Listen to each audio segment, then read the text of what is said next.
What's up, guys? It's Len from Halfway Homestead, and it is Saturday, May something. I don't know. The days all run together when, well, 23rd.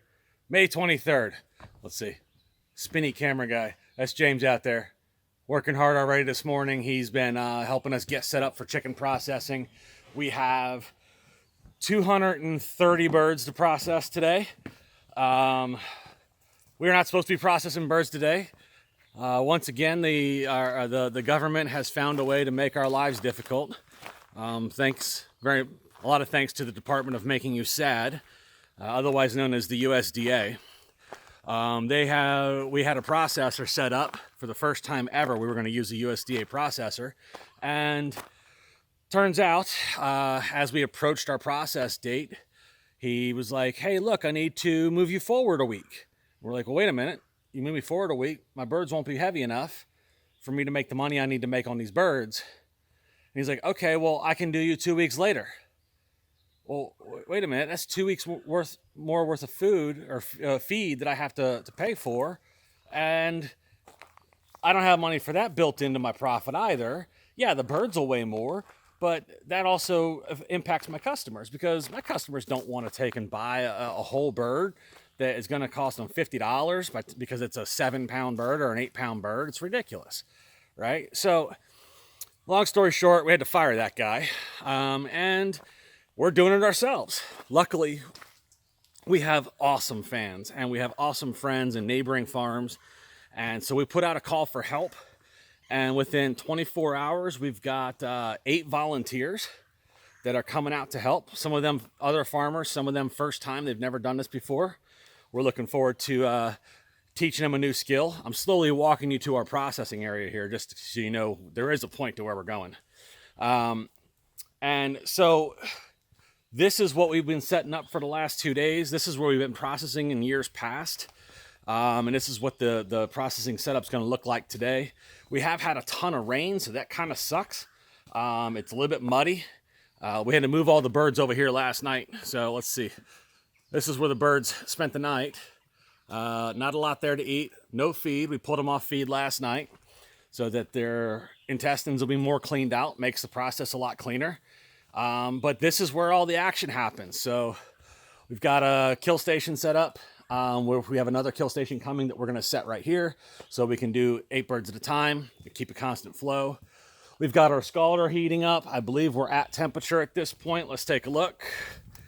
And let's see here. See if you guys can see that. Let's see, 65.1. We need to be at 68.3. That's really weird how on the camera it's moving like that. That's actually a solid number. It's interesting why the camera's not showing it as a solid number. So we're a few degrees off still, but that's all right, because we're not ready to start just yet. If you've had a Featherman before, you know that they don't come with a digital thermostat like that. A friend of ours and a customer of ours as well, Rob, shout out to Rob if he ever watches this, thank you so much, came out, helped us take out the thermostatic control and put in a digital control. We can get down to 1/10 of a degree. It gives us much more fine-tuned controls.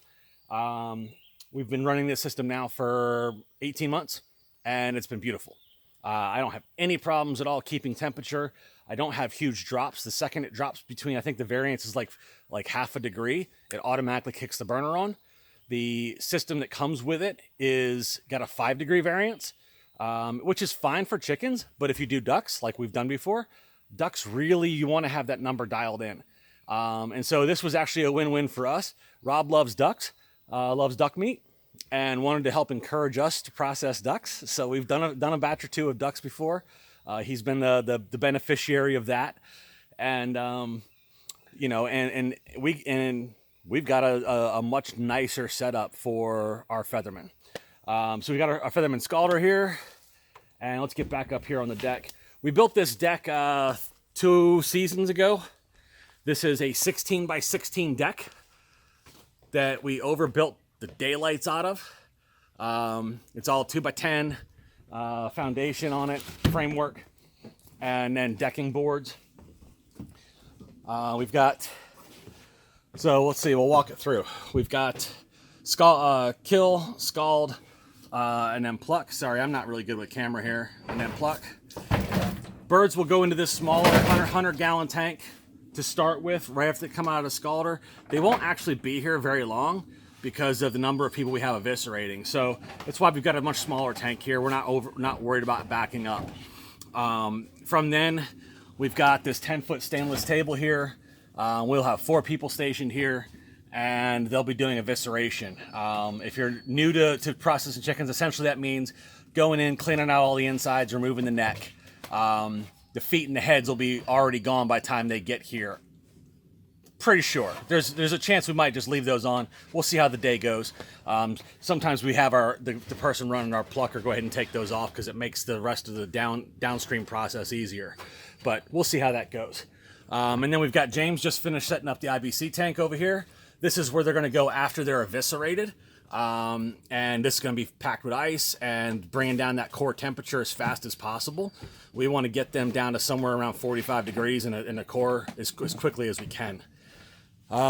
So we have a secondary table set up right here, which is going to be for another evisceration team. And that's going to be 2 more people. So we should have like 6 to 7 people doing evisceration. Depends on how on all the volunteers and making sure everybody shows up.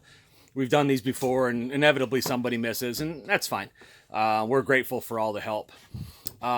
Later on this afternoon, once kill, scald, pluck is done for the day, we will break off 2 of those people and put them on bagging for whole birds, and that's going to happen right here on this corner. We've got and James is loading it up now. Let's see if I can give him a hand here.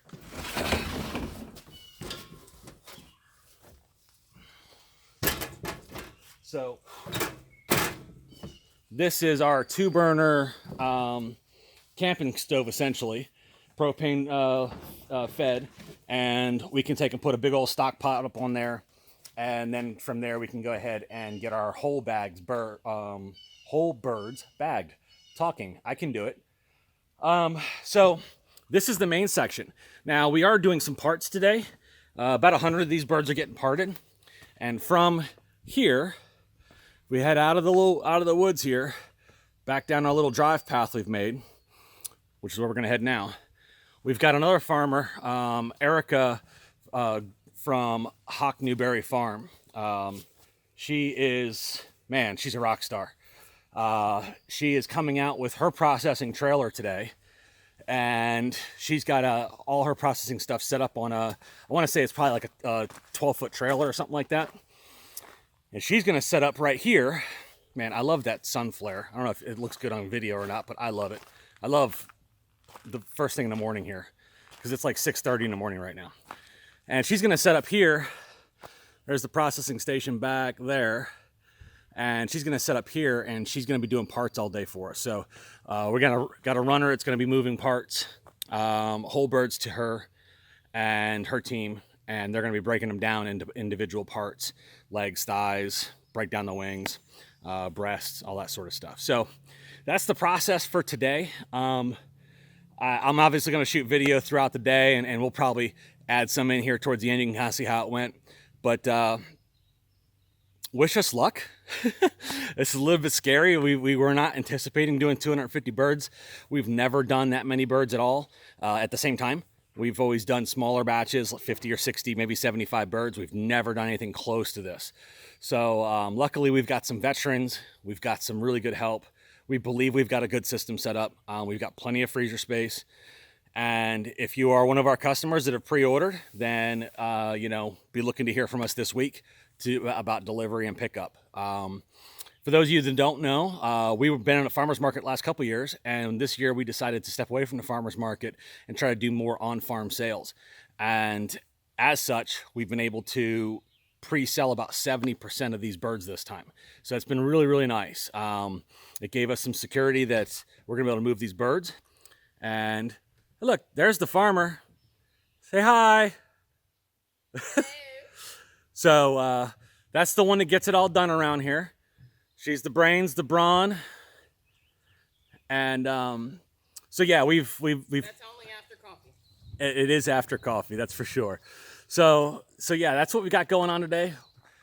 She is going to be running the evisceration team, She's our expert there, and luckily she's got some veteran return help that's been with us in years past, so she's really excited about that. If we're being honest, she's far more excited about today than I am. She was really worried about using a processor, and well, I mean, you could tell them. I was. There was a lot of wishy-washy. There was a lot of back and forth. There was a lot of, well, we'll give you this day, but then we're not going to give you the parts you want. We're not going to give you your feet back. We're not going to, it was very, maybe we will, maybe we won't. Maybe we can work it out. Maybe we can't. So yeah, it takes a lot of stress off of me just to be able to know that, hey, we're going to do this ourselves. We're going to be able to provide our customers with the cuts they want, with what they're used to getting. We're in control. Yeah. So yeah, I feel a lot better about today. Plus she's had a pot of coffee, so that helps. Only half pot so far. So, but yeah, this is where we're at today. We will give you some updates throughout the day, and if you've ever done a big process like this, and on the fly and not really expecting it, feel free to leave your comments down below. We'd love to hear about it, your experience, and maybe some things you did that we hadn't thought of. I'm sure after today we'll have some more lessons learned. We've always kind of had that happen to us. And then if you wouldn't mind, we always put this at the end because I feel like every YouTube video says this, but it's how it works. Hit the like button, subscribe, that sort of thing. And you can always go over and visit us at thehalfwayhomestead.com. And if you really want to help us out, you can shop our Amazon affiliate links down below, or from the Halfway Homestead, there is a donate page. There's lots of different ways you can support us and support the city slickers that are quitting their jobs to go do this whole full-time farming thing. It's scary, but with your guys' support, but it's exciting. Yeah, it is. But with your guys' support and your guys just following along, that's all we can really ask. Appreciate you guys. God bless.